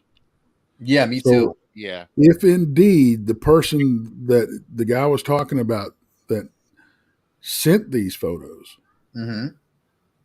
there's a very good possibility I can get in touch with her. Okay. I'd be interested to see what she has to say. I really, Yeah. really would. But yeah, that print has always intrigued me, whether Mhm. it's fake, whether it's real or not. If it's real, what in the hell is it? Yeah, I mean, reptilian would be my guess. If it were real, I would say that's more reptilian than it is Dogman or Bigfoot. Yeah, oftentimes we think when we see tracks in the snow or even in the ground, yeah, Bigfoot, dog man, some sort of cryptid. But Mhm. just came upon me. How do we know it's not alien? Something from another world, Yeah. right? Right. I mean, it definitely looks reptilian to me. It looks far more reptilian than anything else in my book. Yeah, I agree. Just as, like the toe separation and the fact there's only 3 toes there, even the form of the toes too looks very reptilian. Yeah, and the talons on that thing. I mean, it's Yeah. just, Yeah. and that's what it looks more like to me, are talons more than. Yeah, they're definitely Mm. meant for killing. Whatever is on those toes is definitely Oh meant yeah, no doubt. Mhm. And they had to been pretty thick because that's just a print. It's not like they're indented in the ground like it's even moving forward. Even does that? I get Right. the impression that it didn't ball up on its toes and create that. That was Right. just coming directly out of the foot. Yeah, they don't look like they're curved either. Like No, they're not like yeah. tabs. Yeah, They're like it looks straight. like it was just, Yeah. you know, You know. but Very interesting. and Ashley brings up a reptile in the snow. Well, the thing about it is, when we think a reptile, we automatically think cold blooded. Mhm. But if we're talking extraterrestrial, There you go. Yeah. Hybrid, Yeah. Or it could be Yeah, we don't living know. in a place where snow isn't too frequent, Right. and maybe the snow just kind of stirred it up a little bit, and that's why it was out and about, because it's a different kind of weather for it. It's too cold, Yep. so it's more active. Danny's Yeah. statement is saying it looks like a lizard man footprint from South Carolina. Yeah, the lizard man escaped Skateboard Swamp, huh, Danny? We just Yep. covered that on Monster Radio. Yeah, And and we really haven't even. I mean, we've been talking about all this, what it could be, what could leave that footprint. We didn't even touch on the demonic side of it. There you go. There's a lot to that. yeah. So, and I mean, when it's like the hoof prints that I was talking about last night that we Right. found. Mm-hmm. And I tell you what, every time I start talking about that, every time I start thinking about it, the last line of that movie, for Bigfoot, the Lost Coast tapes, just rings through my head. It's not a Bigfoot. It's not a Bigfoot. Yep. Yeah, that was a very interesting movie, Tex. It was. Yeah, because you really thought it was going to be Bigfoot the whole time, but it definitely was not a Bigfoot that showed up at the end. No. I don't know what it was, but it wasn't a Bigfoot. Yeah, and I love the way they did that. Mm-hmm. They left you wondering, I was always curious about that, because remember in that movie, Tex, there was a woman in there that did some kind of ceremony at the beginning. Yeah, she was very into the cleansing, the welcoming of the spirits and all that kind of stuff. She did that welcoming ceremony, so I wonder if she was the one that brought those things into their world, whatever they were. No, I think they were there. I think because of that movie, what I liked about it, mm-hmm. it was one of those movies that, like we're talking about now, we can have several different opinions. You just don't know what's right. Right.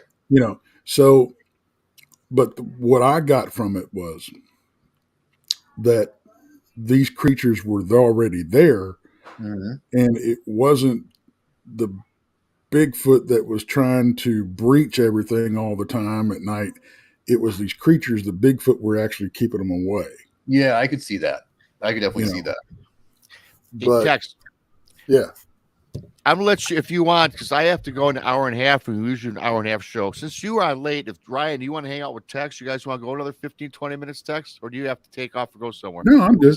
Because I got to hang out because I have something to do, because we normally go an hour and a half, Ryan, I'm going to head out. You're going to continue on with Tex for a little while if you'd like. Everybody in chat, thank you. It's a great show, Ryan. Thanks for being on the show. And everybody, I have to make an announcement. Everybody, I am 15 people, subscribers. I know everyone in chat is a subscriber. 15 more, and I got 1,000 subscribers on the BMR channel. 15 away, baby. 15 away. Hey. So if you're in there, Hook me up. Subscribe, like, share. Subscribe to Texas Front Porch. Look up Monster Radio with Ryan Tremblay. Ryan, I learned a lot today. I want to have you back. Absolutely. I just want to call you on the phone and talk to you because I learned a lot. You're very informative, very knowledgeable, great guest, great to have on the show. It was a great show. Tex, you're going to have to watch the replay. I'll let you hang out with Ryan. I got to run. BMR's out. Until next time. Thanks, Ryan. Take it easy, Rob. All right. I think I got the name. They were asking what movie we were talking about. I think it was Bigfoot, the Lost Coast tapes or something like that. Lost Coast tapes. Yep. It's an older movie, guys. It's from early 2000, I think, like 2010. Yeah, something like that. I mean, it's old. It floors me. We talk about an older movie and we say it's 2010, but it was one of the better done movies about the whole Bigfoot phenomenon. Yeah, like Exist. Exist was really well done too. Yes. And Willow Park was another one. Oh yeah, that was a great one. That was the Bobcat Goldthwait film, right? Yeah. He's actually a believer, Yeah, he is. So, in fact, we're working on trying to get him to come on the show. Oh, for real? Yeah. Oh, that's going to be awesome if you do. You'll have to let me know. Oh, I will. I'm a big fan of his from his police academy days. Oh yeah, yeah. He's something else, man. Mm-hmm. But I like the fact that he actually looked into, but still, it's one of those things. It's got one of those things. My pet peeves that you see in every freaking "I get lost in the woods" thing. What is wrong with you? Why don't you have a compass and know how to read it? Right, and no gun either. They never take guns with them. Right. It's weird. But I guess, if it was that case, if it was that, then, you wouldn't. Of course, in Lost Coast X, guns didn't do no damn good anyway. That's true. Yeah, it didn't stop anything, did it? No, arguably, they wouldn't do. They're not going to do me any good either. And I carry one, but I don't really carry it for those. Right. I don't carry it for the critters. I carry it for the other. Actually, it's more for pigs and crackheads, but yeah, humans, right? That's the scariest thing out there. Yeah, humans are the scariest part of going out there. Absolutely. Yes, but I do want to talk about. How long have you got? I can give another 15, 20 minutes. Okay, we'll do another 15 minutes. Okay. So, I do want to talk about. I don't know how much y'all talked about Dogman. Quite a bit. We can get into it some more. Okay. And I'm so sorry I missed that because I was looking forward to it. I'm like, but you know how it is. Mm-hmm, I do. Life gets in the way sometimes. Oh, definitely. So let's not talk about Dogman. Let's save that for, if we get invited to come see y'all, and me and you'll talk about that. But the whole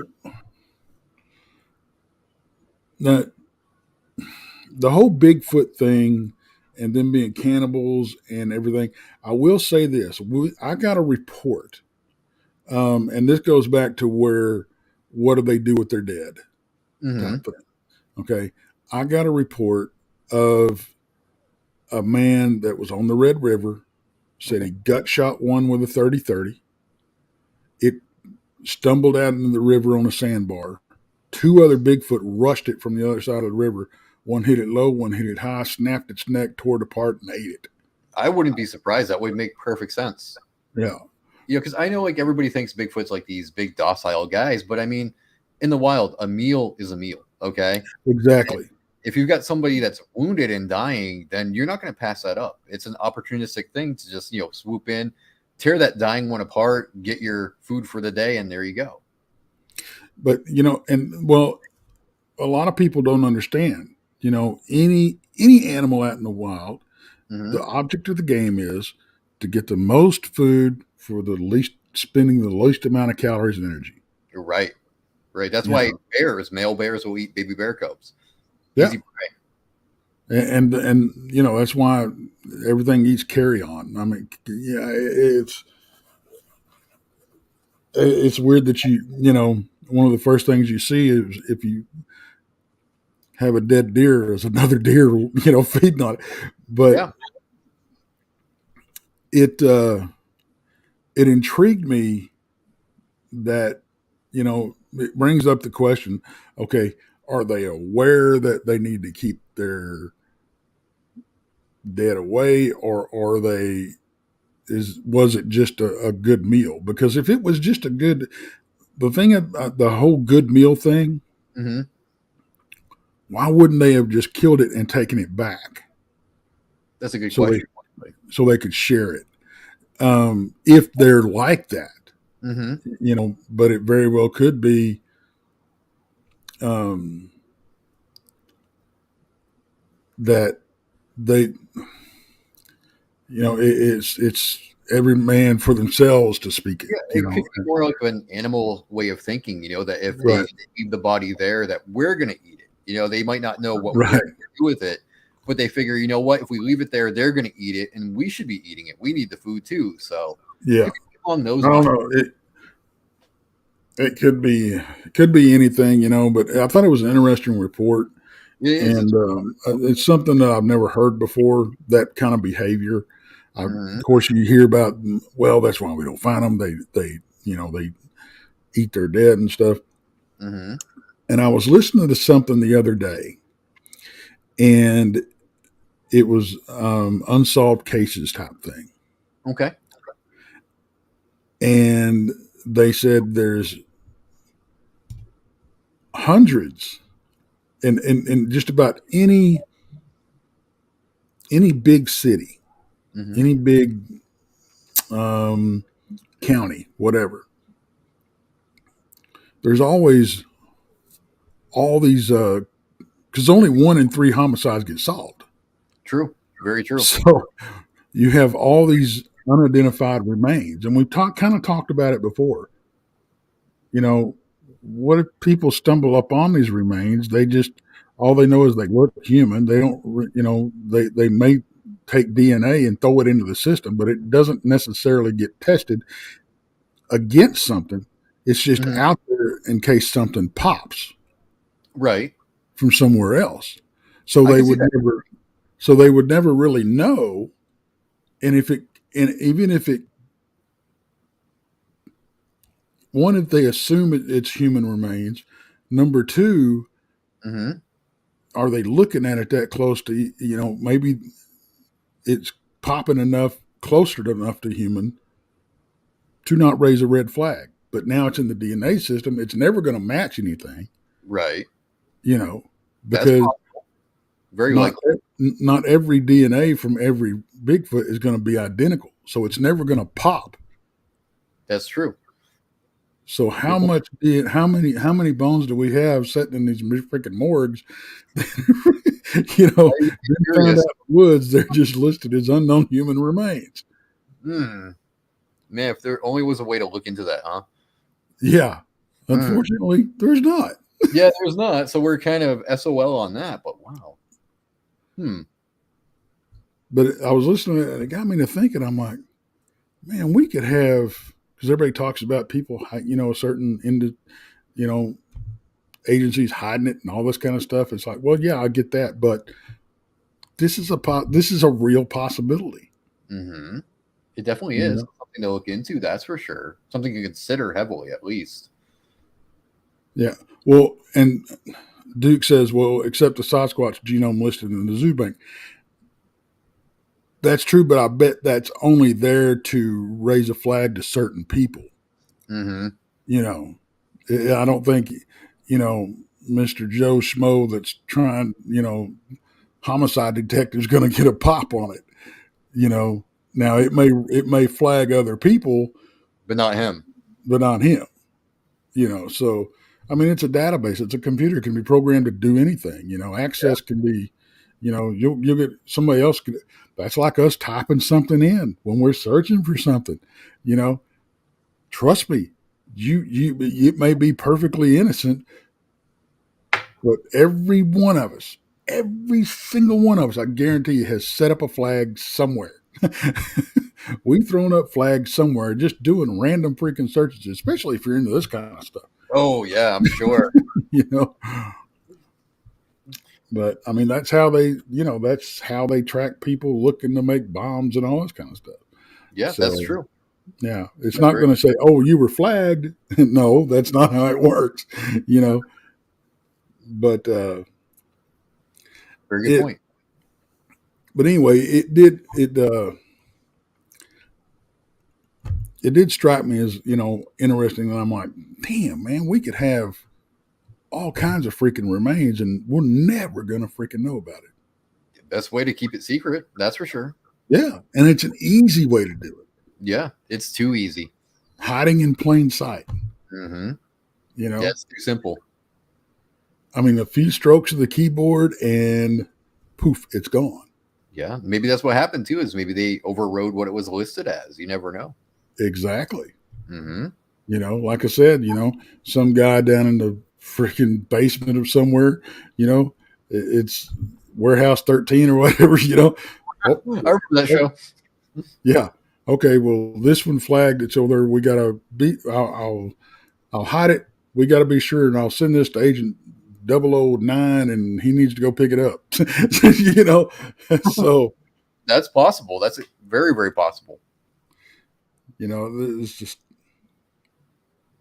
yeah, it's crazy. I mean, when you start thinking about that, of course, that's a whole conspiracy thing, but is it really a conspiracy thing?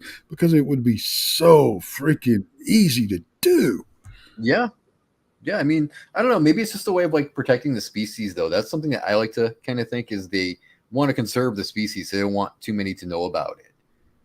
Because I mean, if they were to actually go out and say, Sasquatch is real, Dogman is real, how many hunters would pick up their rifles and go out there right now? Oh, you would, yeah. That's one of the things I've always said. You're going to have these idiots that want to put a head on the wall. Right. So to conserve a species, sometimes you got to keep them a little hush hush. Right. And I got to kind of respect that in a way, because I don't want to see Bigfoot or Dogman get wiped out. I want to see them flourish, and one day we have something to study, where we can be in their environment studying them. I don't want hunters to make trophies out of them. And that's why I think they're going towards the same thing they did with the UFOs, and I call it soft disclosure. Yep, I would agree with that. They're putting stuff out there, they're letting stuff being said, this, that, and the other thing, to desensitize us to when they really go, okay, well, yeah, because honestly, it did not, when they came out and they first said, okay, UFOs are there. What, 2 years ago, 3 years ago? Yeah. It barely made a blip on the radar. Yeah, everybody was so consumed by, focusing on other things going on in life that whole disclosure just went right under the radar. I mean, I was expecting the, freaking YouTube and everything else just to light, especially in the circles that I talk, just to light up. And it was like, I was like, what the hell? Yeah, it's like somebody sneezed and they're like, oh, bless you. And that was it, basically. Yeah, exactly. Oh, we knew that. Yeah. I'm like, they, chalk one up. They did what I think they did exactly. Everything was a success. Took them about 100 years to come off of it. Yep. And they get you to the point to where we already knew that. You're just telling me something that, we already knew. What the hell? Yeah. And I think that's exactly where we're headed with the Bigfoot. Dogman, that's going to take a little longer, I think. Yeah, well, I mean, I think the public's going to be more likely to believe Bigfoot, because it Exactly. sounds very feasible. It sounds possible. Whereas a bipedal canine species just, sounds too science fiction, too horror movie-ish. So I think. Well, and if you think about it, how many years have we been talking Bigfoot? Right. Let's say he got introduced to everybody in 1958. Mm-hmm. I mean, now you did have the reports way back before then, but it wasn't a Bigfoot thing. It wasn't a phenomenon. Right. So we're looking at, it's been what was it, 75 years, something like that? 65 years? 65 years. Mm-hmm.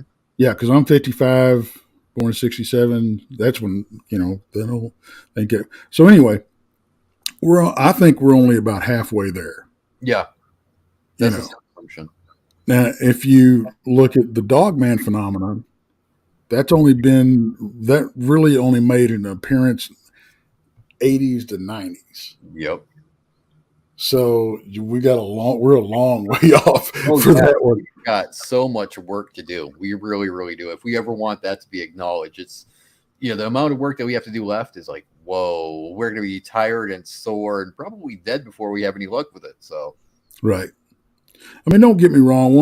And Duke makes a good point. People hunt them now because they're not acknowledged protected disclosure, and legislation would stop that. Not everybody. yeah, no, there's so many poachers I think. Exactly. If there, because there's going to be a black market for it, just like there is with tusk and ivory and all these other things. Right.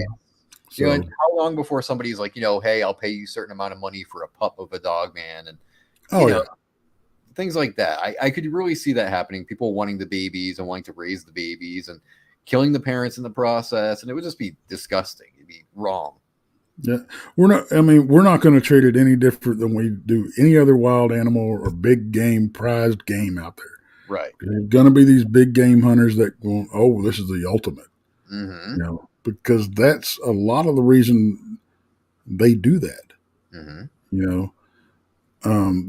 A lot of them say, well, I don't want to be, I want to be the thrill of not being the top of the food chain, and that's the thrill of the hunt, blah blah blah. Yep. Yeah, you really want to do that? You get a lot of macho men out there going, hey, I want to face the predator, and the dog man's kind of like a predator in our eyes. Yeah. So I can hunt it, and it can hunt me back. But why are you hunting from a vehicle with a gun that will drop an elephant if that's not even what you're targeting? Right. It's not, it's like, why are you baiting stuff in? That's not hunting. Yeah, no. It's like canned safaris, man, when you got them drugged and tied on a metal tube. That's not hunting, dude. Susie B asked me when I'm going out to do more field work. As soon as it cools the hell off. I'm going to be going out this weekend in Arizona to do some stuff. So. Oh, nice. Yeah. Yep. I'll have to send you some pictures, dude. I was telling Rob about the smoke wisps that I get when I go out and take pictures in my research area. They're not there when I take the picture text, but when I look at the film, when I look at the camera, they're on there. What part of Arizona are you in? They're like, I'm in Southern. I'm in Benson. Okay. So, cool. Yeah, it's really weird. I'll send you the picture so you can give me your take on them. But they always look different. They're like a bluish gray too. They don't look like normal smoke. It's like a bluish gray. You can see movement. Interesting. Yeah, and I don't smoke. That's what I was telling Rob is I don't smoke when I go on my research. So I have nobody with me that's smoking. I'm always by myself. Right. I'm not smoking. So when I take these pictures and these trails of smoke show up, I'm going, where are these coming from? Why are these here? It's very interesting stuff. I'll let you see what I'm talking about. Yeah, I see. I have to relate that to paranormal. I really do. That's what I'm thinking too. That's what I'm thinking. Because there are certain spots in the research area that I go to, and you just get a completely different vibe text. Like some parts you're perfectly at peace with it, but when you get to these certain areas, like everything changes. The vibe, whole feeling to everything, the smells of the environment change. It's almost like a bitter smell in some places. It's very odd. Interesting. Mm-hmm. Yeah, I've unfortunately that's no longer a viable option for me. I can't smell it. I haven't been able to smell for 2 years. Oh boy. Okay. And the only thing I get excited when I can only smell certain things that actually smell like they should, or because hand sanitizer, cologne, perfume, anything like that, they all smell the same. Okay. Now I can still get different intensity levels, but they all smell the same. Everything else pretty much smells like a wet noodle. Oh, okay. Like overdone pasta that's been sitting there. That's what everything smells. Generally, everything smells like to me. Interesting. If it smells at all, I think most of that is because I don't get that as much anymore. I think it's just one of those that I've gotten desensitized to, so I don't smell anymore. That makes But, sense. I can smell fish. Mm-hmm. I got excited the other day when I was at work and I could actually smell diesel. Okay. And for some damn reason, no matter where I am, inside, outside, doesn't matter. I'll be walking along and I'll get a whiff of dog shit. Wow. And when you get excited and giggly when you smell something like dog shit, there's something wrong. Yeah. Something very wrong with that, Tex. But so yeah, my sense of smell, and it used to be very, very good Uh-huh. because I've never smoked. Okay. It's a big loss to me out in the field. I bet. Yeah, that usually comes in so handy, man. Yeah, Because so you I use all your smell senses. a campfire or a brush fire or anything. Mm-hmm. So or a I can't even smell a skunk. Oh, You man. know, You're the we'll be lucky driving down the road and everybody, will be like, "Oh my God, boy, he's ripe." I don't know what you're talking about. I don't smell anything. Wow. Very interesting. Yeah. Hmm. So it's like, well, crap. I'll definitely have to send you some pics and some video though when we get off the show here, so I can get your take on some stuff. Get your opinion. Yeah, I mean, I'm always up for seeing other stuff that because it just fascinates me. Yeah, me too. Me too. It's my life's blood doing this stuff. This is what I love to do. Yeah, my wife calls it a hobby that keeps me out of the bars. So it's there you go. There you go. Look, it gets me out, gets me exercise. I get to learn about nature. What's to complain about? It was funny one time we were sitting around with some friends. And they were like, "Don't it bother you that he just goes camping for 2 or 3, 4 days without you?" Blah blah blah. She's like, "No, it's better than him, being out at the bars every weekend or whatever, Right. So I'm like, they're Very like, oh. But I'm going to let you off of here.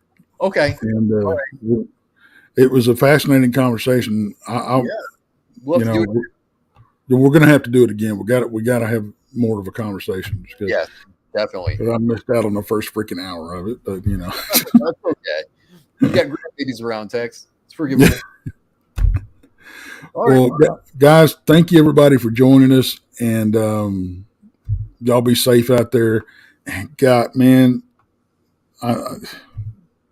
this heat, man, y'all got to watch yourselves, stay hydrated, and if you got to work outside, try to do the 15-15 if you can. Work 15, take a 15-minute break. I know it's rough sometimes, but just watch yourself out there. Y'all be safe. Take care, guys. Take good care of yourselves. Yeah, please, because I don't want to hear from somebody that we lost somebody. That's just no. But all right, you have a great day, sir, and I will see you soon. All right, you too, bud. All right, bye. Y'all be safe out there. We'll talk to y'all later.